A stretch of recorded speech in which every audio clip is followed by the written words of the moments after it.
మరో breaking news చూస్తున్నాం. BJP MLA Raja Singh మరోసారి హాట్ కామెంట్స్ చేశారు.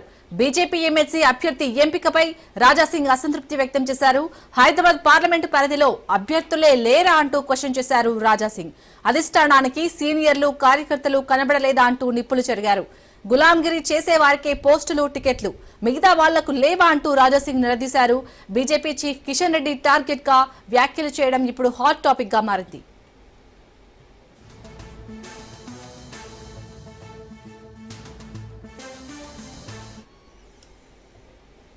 పార్టీలో పాత సరుకు వెళ్లిపోవాలని ఇటీవల రాజాసింగ్ కామెంట్లు చేశారు. అంతేకాదు కొందరు అధికార పార్టీతో రహస్య సమావేశాలు నిర్వహిస్తున్నారని రాజాసింగ్ హాట్ కామెంట్స్ చేశారు.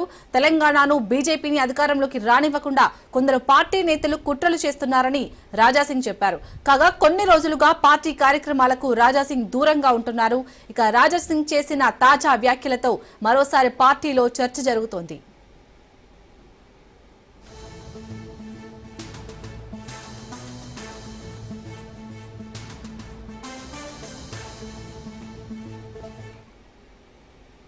బీజేపీ ఎమ్మెల్యే రాజా సింగ్ మరోసారి హాట్ కామెంట్స్ చేశారు. బీజేపీ ఎమ్మెల్సీ అభ్యర్థి ఎంపికపై రాజా సింగ్ అసంతృప్తి వ్యక్తం చేశారు. హైదరాబాద్ పార్లమెంటు పరిధిలో అభ్యర్థులే లేరా అంటూ క్వశ్చన్ చేశారు రాజా సింగ్. అధిష్టానానికి సీనియర్లు కార్యకర్తలు కనబడలేదా అంటూ నిప్పులు చెరిగారు. గులాంగిరి చేసే వారికే పోస్టులు టికెట్ల, మిగతా వాళ్లకు లేవా అంటూ రాజా సింగ్ నిలదీశారు. BJP chief Kishan Reddy target గా ఈ వ్యాఖ్యలు చేయడం ఇప్పుడు హాట్ టాపిక్ గా మారింది.